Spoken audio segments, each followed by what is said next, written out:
అరికపూడి గాంధీ గారు నువ్వు వచ్చేంత వరకు బయటనే కూర్చుంటాని చేరేసుకొని కూర్చున్నారు. భారీగా మద్దతుదారులు ఇక్కడికి చేరుకున్నారు. ఆయన అనుచరులంతా కూడా దమ్ముంటే రండి అంటూ ఛాలెంజ్ విసురుతా ఉన్నారు.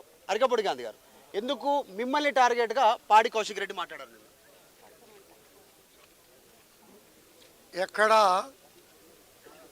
నిరుద్యోగ భృతి దొరకక, ఉద్యోగం దొరకక, కాంగ్రెస్ పార్టీలో టికెట్ దొరక్క, రెండోసారి ఇస్తారో లేదో అని తెలియక కోవట్టుగా వ్యవహరించినటువంటి మనిషి కౌశిక్ రెడ్డి.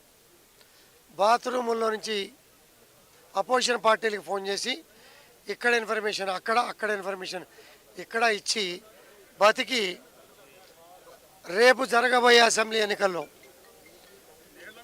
టైట్ నడుస్తూ ఉంది. ఒక 10 సీట్లు తగ్గుతాయేమో, నాకు కాంగ్రెస్లో మంచి సంబంధాలు ఉన్నాయి, బ్రోకరేజ్ చేసి కొంతమందిని తీసుకొస్తా అని ఇది మోసం పూరితమైన మాటల్ని మా నాయకుడు పొరపాటును నమ్మాడు. నమ్మినందుకు ఇక పక్కన ఉన్నాడు కదా అని చెప్పి ఈ బ్రోకర్ గాడికి టికెట్ ఇస్తే కుటుంబాన్ని అడ్డం పెట్టుకొని, మహిళలను అడ్డం పెట్టుకొని ఏ రకంగా ఎలక్షన్లో తిరిగాడో మరి మా మిత్రుడు శ్రేయోభిలాషి ఈటెల రాజేంద్ర గారు 2 చోట్ల నిలబడ్డారు.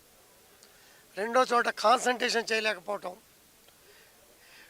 వీడి బేద అరుపులు, వీడి సావు అరుపులు ఒక్కసారైనా ఈయన ఆశీర్వదిద్దామనే పెద్ద మనం చేసుకున్న ప్రజలు ఆశీర్వదిస్తే ఇంకా ఆడి బ్రోకర్ బుద్ధులు పోకుండా, కోవట్ బుద్ధులు పోకుండా క్రమశిక్షణగా ముందుకు నడవాల్సిన శాసనసభ్యుడిగా ముందుకు పోకుండా ఇంకా బ్రోకర్ వేషాలు వేస్తా ఉన్నాడు. నిజంగానే వాడి సర్వీస్ ఎంత, నా సర్వీస్ ఎంత? రాజకీయాల్లో రాకముందు ఆడేం సర్వీస్ చేశాడు, నేనేం సర్వీస్ చేశా తెలుసు. నిజంగానే కాంగ్రెస్ పార్టీలో ఉన్నటువంటి కొద్దిమందిని బీఆర్ఎస్ పార్టీలోకి లాగడానికి కోవట్టు రూపంలో బీఆర్ఎస్లోకి వచ్చాడా? 100% వాస్తవం.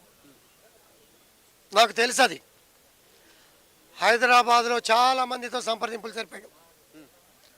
ఢిల్లీ పోయి ఇక్కడ లీక్ అవుతున్నాయి, మీ మోటి ప్రెస్ మిత్రులు, ఇంటెలిజెన్సీ మిత్రులు లీక్ చేస్తారేమో అని చెప్పి ఢిల్లీ దాకా పోయి కొంతమందితో సంప్రదింపులు జరిపాడు.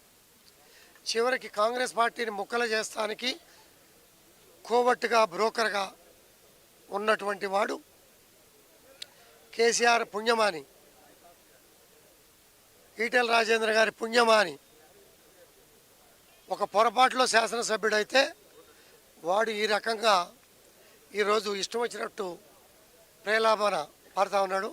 అదేంటో చూద్దాం. ఎట్లా నమ్మిండు కేసీఆర్? చాలా చాకచక్యంగా ఉంటాడు కేసీఆర్. ఎట్లా నమ్మిండు ఆయనను, పాడి కౌశిక్ రెడ్డిని? ఇంకొకటి, పాడి కౌశిక్ రెడ్డి ఇంకా ఎవరున్నారు కాంగ్రెస్లో, ఎవరైనా వ్యక్తులు ఉన్నారా? అన్ని తొందరలో బయటకు వస్తాయి. నిజం ఎప్పటికీ కూడా దాగదు, బయటకు వస్తుంది. అలాగే దొంగతనం కూడా, మోసం కూడా ఎంతో కాలం దాగదు, బయటకు వస్తాయి. బయటకు వచ్చిన రోజున వీళ్ళు రోడ్ల పాలవుతారు.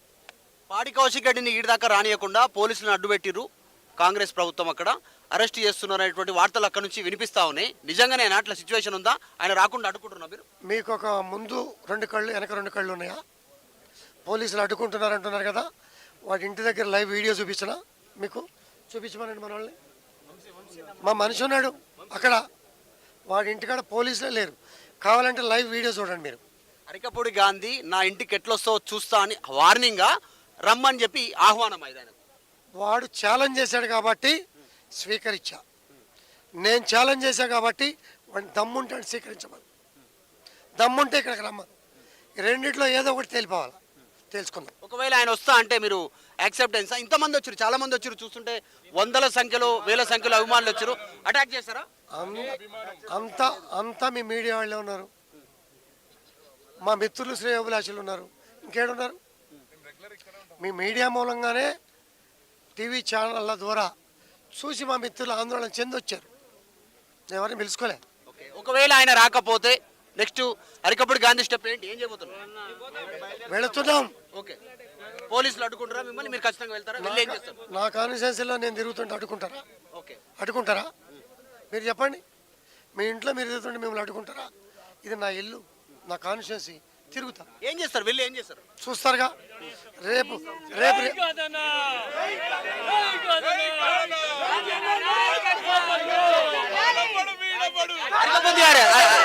గాంధీ గారు అరికపూడి గాంధీ గారు ఒకటి